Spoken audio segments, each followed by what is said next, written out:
بسم اللہ الرحمن الرحیم۔ السلام علیکم۔ ایک مسلمان لڑکی جو ایک ہندو لڑکے کے ساتھ مل کر کرتی تھی ایک بت خانے کی پوجا، زنا کرنے والی اس لڑکی کا قبر میں کیا ہوا انجام، آپ کی آنکھیں پھٹی کی پٹی رہ جائے گی۔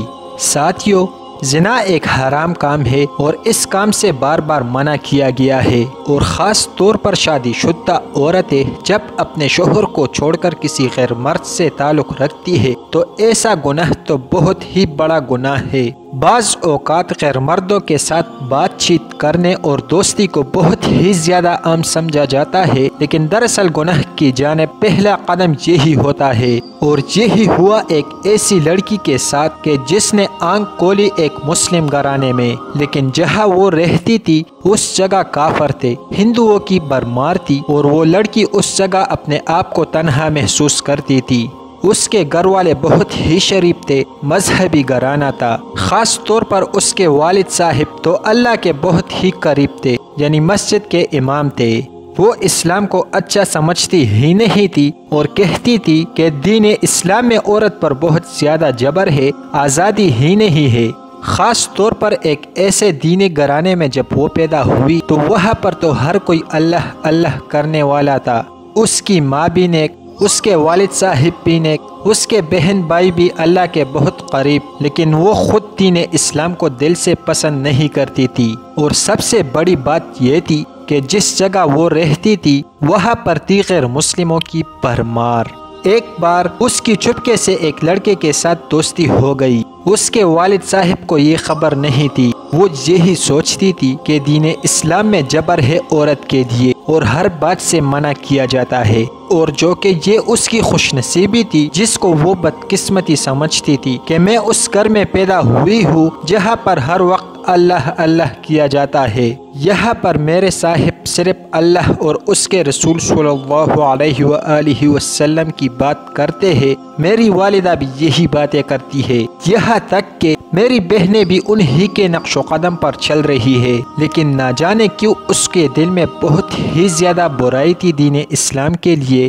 اور ایک موقع مل گیا اس کو اس بستی میں رہ کر ہندو لڑکوں سے دوستی کرنے کا۔ وہ اس طرح کہ ان کے گھر میں لڑکیوں کو پڑھانے کا رجحان تھا، اور اس کے والد صاحب چاہتے تھے جس طرح انہوں نے مذہبی علوم حاصل کیے ہیں، دینی تعلیم حاصل کی، ان کی بیٹیاں بھی اعلیٰ پائے پر علم حاصل کرے اور دین اسلام کو فروغ دے۔ ان کے گھر میں خاص طور پر عورتوں کو تعلیم دینے کا بہت زیادہ رجحان تھا، لیکن اس تعلیم کا اس نے غلط فائدہ اٹھایا۔ وہ گھر سے نکلتی ضرور تھی، مدرسے جاتی تھی، لیکن راستے میں اس کی دوستی ہو گئی ایک ہندو سے، جس نے اس کے حسن کو دیکھا تو اس کا دیوانہ ہو گیا، اور وہ لڑکی تو پہلے ہی بیٹھی ہوئی تھی، کسی طرح اپنے مذہب سے دوری اختیار کرے۔ اس نے فوراً دوستی کر لی، اور اب وہ مدرسے جانے کے بہانے اس غیر مسلم دوست سے ملتی۔ وہ آپس میں قریب سے قریب آتے جا رہے تھے۔ ایک بار اس نے کہا، تم تو مسلمان ہو، لیکن تم کس طرح مجھ سے ملتی ہو؟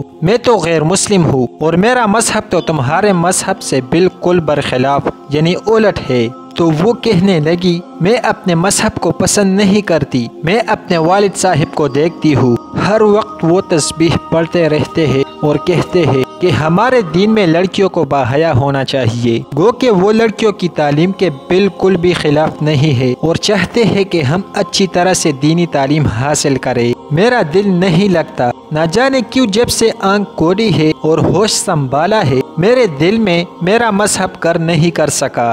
تو وہ لڑکا کہنے لگا، تم کیا چاہتی ہو؟ میں چاہتی ہوں کہ مذہب کو چھوڑ دوں، لیکن تمہارے والد صاحب ناراض نہیں ہوں گے تو ان کو کون بتائے گا کہ میں اپنے مذہب سے نکل چکی ہوں۔ اس لڑکے کو تو موقع مل گیا تھا کہ ایک مسلمان لڑکی ایک مذہبی گھرانے کی ہونے کے باوجود، یعنی ایک اللہ والی کی بیٹی ہونے کے باوجود اپنے مذہب سے نکلنا چاہتی ہے، خارج ہونا چاہتی ہے، غیر مسلم ہونا چاہتی ہے، تو اس کے لیے تو بہترین موقع تھا۔ اس نے کہا، ٹھیک ہے، تم اپنے مذہب سے بالکل ہی نکل جاؤ اور کبھی بھی آپ نماز نہیں پڑھنا، اور یاد رکھنا کہ خدا کی عبادت کبھی نہیں کرنا، کیونکہ ایک خدا نہیں ہے، اس پوری دنیا کو بہت سارے خدا مل کر چلا رہے ہیں۔ وہ کہنے لگی، تم نے صحیح کہا۔ اس لڑکے نے کہا سب سے پہلے میں تمہاری ملاقات اپنے خدا سے کرواتا ہوں۔ ایک بت اس کے گھر میں رکھا ہوا تھا جس کو وہ بہت مانتا تھا۔ اس نے کہا میں ان کا ماننے والا ہوں، میں ان سے جو مانگتا ہوں یہ مجھے وہ دے دیتے ہیں، میری ہر خواہش پوری ہو جاتی ہے۔ اور دیکھو جب سے میں نے تمہیں دیکھا ہے، جب میں تمہارے عشق میں گرفتار ہوا تو میں نے ان کے ہی آگے ہاتھ جوڑے تھے، اور دیکھو تم میرے پاس آ گئی، نہ صرف میرے پاس آئی بلکہ تم میرے مذہب میں داخل ہونا چاہتی ہو۔ اب وہ لڑکی اپنے باپ کے سامنے، اپنے گھر والوں کے سامنے تو بظاہر مسلمان بنی رہتی، بھونگنا چاہ رہی تھی، لیکن مدرسے جانے کے بہانے وہ اس کے گھر چلی جاتی اور وہ لڑکا وہاں بیٹھ کر اپنے مذہب کے متعلق اسے بتاتا۔ یہاں پر گھر والوں کو جان سے دے رہی تھی کہ میں مدرسے جاتی ہوں اور وہاں پر بہت دیر ہو جاتی ہے آنے میں۔ اپنی بہنوں کو بھی اپنے ساتھ لے کر نہیں جاتی تھی اور وہ روز وہاں سے جاتے جاتے راستہ بدل لیتی تھی اور اس لڑکے کے ساتھ جا کر زناکاری کرتی۔ عرض کہ وہ گناہوں کے دلدل میں اتنا ڈوب چکی تھی کہ اسے یہ بھی خبر نہیں تھی کہ وہ اپنے آپ کو تباہ کر رہی ہے۔ نہ صرف اپنے آپ کو تباہ کر رہی ہے بلکہ دنیا اور آخرت بھی اس کی بربادی کی طرف جا رہی ہے۔ جہنم کے گڑھے میں خود کو گرانے کے لیے تیار تھی، بلکہ گر ہی چکی تھی۔ وہ لڑکا اس کی کمزوری سے فائدہ اٹھا رہا تھا، وہ اس کے ساتھ منمانی کرتا اور وہ ہر رات اس کے ساتھ گناہ کبیرہ کرتی اور گناہ کبیرہ کر کے اپنے گھر آ جاتی۔ ایک بار اس کے والد صاحب کو شک ہوا، انہوں نے کہا بیٹی مجھے لگتا ہے کہ تمہارے ساتھ کچھ الگ معاملہ پیش آ رہا ہے، مجھے ذرا بتاؤ کہ تم مدرسے جا کر کیا کیا سیکھتی ہو، اور اب تم پابندی کے ساتھ مدرسہ جاتی بھی ہو اور دیر تک واپس آتی ہو، بہتر یہی ہے کہ تم مجھے سب کچھ سچ بتا دو۔ اس نے کہا سر سننے کی کتاب لا سکتے ہیں آپ؟ وہ کہنے لگی ہاں بالکل۔ اس نے قرآن کھولے بغیر قرآن کریم کی طویل سورہ مبارکہ پوری پڑھ کر سنا دی اور کہا بتائیے اب اتنی لمبی صورت میں آپ کو سنا رہی ہوں، اس کا مطلب پابندی سے جاتی بھی ہوں اور رات کو دیر تک واپس آتی ہوں، میں قرآن کو حفظ کر رہی ہوں۔ اس کے والد صاحب بہت خوش ہوئے کہ میری بیٹی کوئی بھی غلط کام نہیں کر رہی بلکہ یہ سچ میں قرآن کی تعلیم حاصل کرنے جا رہی ہے تو پڑھتی بھی ہے۔ یہاں پر آپ سب حیرت زدہ ہوں گے کہ وہ لڑکی تو اس لڑکے کے ساتھ رہتی ہے، پھر کیسے اس نے قرآن کریم کی اتنی طویل سورہ مبارکہ یاد کر لی؟ وہ اس طرح کہ وہ لڑکا بہت چالاک تھا۔ اس نے کہا کہ تم میرے پاس آتی ہو، میرے ساتھ رہتی بھی ہو، بت کی عبادت بھی کرتی ہو، لیکن تمہیں اپنا قرآن بھی پڑھنا ہے، گو کہ تم اپنے مذہب کو پسند نہیں کرتی، نعوذ باللہ، لیکن تمہیں قرآن کو مکمل یاد کر لینا ہے۔ کبھی اگر تمہارے والد صاحب نے تم پر شک کیا اور اگر کبھی فرمائش کی کہ قرآن پڑھنے جا رہی ہو تو بتاؤ کون کون سی صورتیں یاد ہے، تو قرآن کی سب سے طویل صورت سنا دینا، وہ چپ ہو جائیں گے۔ یہی وجہ تھی کہ وہ ذہین تھی، اسے قرآن کی وہ صورتیں یاد تھی جو اس نے یاد کی تھی، وہ سنا دی۔ قرآن حلق سے اوپر تک تھا، دل میں نہیں اترا تھا اس کے، اسی وجہ سے یاد تو کر لیا لیکن دل پر کوئی اثر نہ ہوا۔ یہاں پر اپنے والد کو تو اس نے چکمہ دے دیا، یعنی ان کے دماغ کو تو گھما دیا، ان کو دھوکہ تو دے دیا، لیکن کیا اللہ تعالیٰ کو وہ دھوکہ دے سکتی تھی؟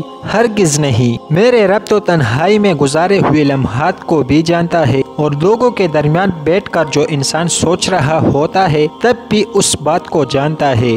والد صاحب کو بے وقوف بنا کر سمجھ رہی تھی کہ میں تو بری ذمہ ہو گئی اور اب مجھے کوئی بھی نہیں پکڑ سکتا، لیکن اللہ تعالیٰ کی پکڑ سب سے زیادہ سخت ہے۔ ایک رات جب وہ گناہوں کے دلدل میں گری ہوئی تھی اور گہری کائی میں گرتی جا رہی تھی، برہنہ حالت میں تھی، جھوٹ بول رہی تھی کہ میں قرآن پڑھتی ہوں، قرآن کی تعلیم حاصل کرتی ہوں۔ اس لڑکے کے ساتھ پوجا کرنے کے بعد جب وہ آرام سے اس کے ساتھ گناہ کبیرہ کر رہی تھی، اسی وقت موت کا فرشتہ آیا اور اس کی روح کو قبض کر لیا۔ موت یہ نہیں دیکھتی کہ سامنے والا جوان ہے یا بوڑھا ہے یا کم سن بچہ ہے، بس اپنے وقت پر آتی ہے۔ اس لیے انسان اچھی حالت میں اس دنیا سے جائے، کیونکہ اس کے بعد تو سارے دروازے بند ہو جاتے ہیں۔ برہنہ حالت میں بند کمرے میں اس دوست کے ساتھ وہ موت کے منہ میں جا چکی تھی۔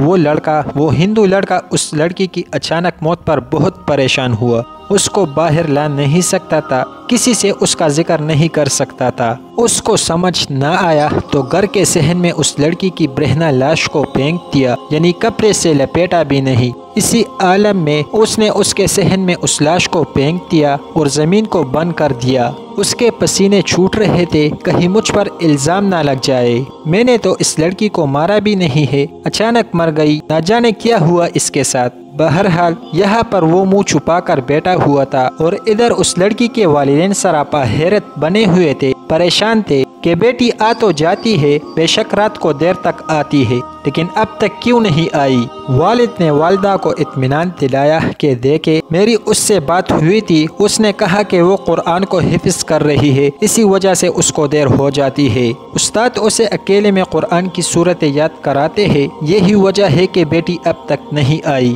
لیکن وہ ماں تھی، ماں کا دل گھبرا رہا تھا۔ وہ کہنے لگی، نہیں مجھے کوئی اور ہی معاملہ لگتا ہے، آپ چاہیے اور مدرسے میں جا کر معلومات کرے، میری بیٹی اب تک کیوں نہیں آئی۔ بہرحال آدھی رات کے وقت والد صاحب مدرسے پہنچے اور وہاں جا کر معلومات کی تو پتہ چلا کہ ساری لڑکیاں تو جا چکی ہے۔ انہوں نے کہا کہ میری بیٹی کو کون پڑھاتا ہے، کوئی معلمہ ہے؟ انہوں نے کہا کیا معلمہ مجھ سے بات کر سکتی ہے باپردہ ہو کر؟ وہ معلمہ ان کے سامنے آئی اور کہا میری بیٹی اس حلیے کی ہے، کیا آپ کے پاس وہ دیر تک قرآن پڑھتی ہے؟ تو وہ حیرت سے انہیں دیکھنے لگی۔ کون سی بیٹی؟ کس کی بیٹی؟ آپ کی بیٹی کو تو آج تک میں نے یہاں نہیں دیکھا، لیکن وہ آتی تو تھی، حلیہ بھی میں نے آپ کو بتایا ہے۔ تو وہ کہنے لگی اس حلیہ کی لڑکی آتی تو تھی، لیکن تقریباً 1 مہینے سے زیادہ ہو گیا ہے، وہ میرے پاس نہیں آ رہی، تو رات میں وہ کہاں جاتی ہے مجھے کیا معلوم، لیکن یہاں پر آپ کی بیٹی نہیں آتی۔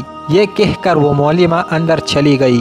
اب باپ پریشان سر پیٹ رہا تھا کہ آخر میری بیٹی نے مجھے دھوکہ دیا، لیکن قرآن کیسے اسے یاد تھا؟ ضرور وہ کہیں اور پڑھنے جاتی ہوگی۔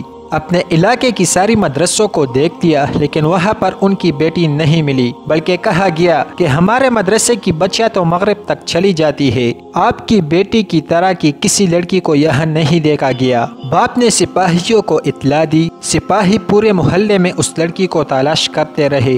آخر کار وہاں پر ہندوؤں کی بستی کے پاس بھی پہنچے اور تمام ہندوؤں سے پوچھا تو وہ کہنے لگے اس طرح کی کوئی لڑکی ہمارے پاس نہیں آئی۔ وہ لڑکا بھی اسی بستی میں رہتا تھا، اس کے گھر کا دروازہ بھی کھٹکھٹایا گیا۔ جب دروازہ کھٹکھٹایا گیا تو اس نے بڑی مشکل سے دروازہ کھولا۔ دروازہ کھولنے پر وہ لڑکا بہت ہی زیادہ گھبرایا ہوا تھا، اس کے ماتھے پر پسینے کی بوندیں تھی۔ سپاہیوں کو شک ہو گیا، انہوں نے کہا ہمیں لگتا ہے آپ کی بیٹی یہی پر ہے۔ ایسا کیسے ہو سکتا ہے؟ یہ غیر مسلم ہے، میں مسلمان ہوں، میری بیٹی مسلمان ہے، ایک ہندو کے گھر میں وہ کیا کرے گی؟ دیکھے کچھ خبر نہیں، ہو سکتا ہے آپ کی بیٹی اندر ہو۔ خیر اس لڑکے کو ایک طرف ہٹا کر جب گھر میں داخل ہوئے تو وہاں بھی کوئی نہیں تھا۔ اس لڑکے سے پوچھ گچھ ہوئی، کہا کہ بتاؤ کہاں ہے وہ لڑکی اور تم نے اسے مار کر کہاں پھینکا ہے؟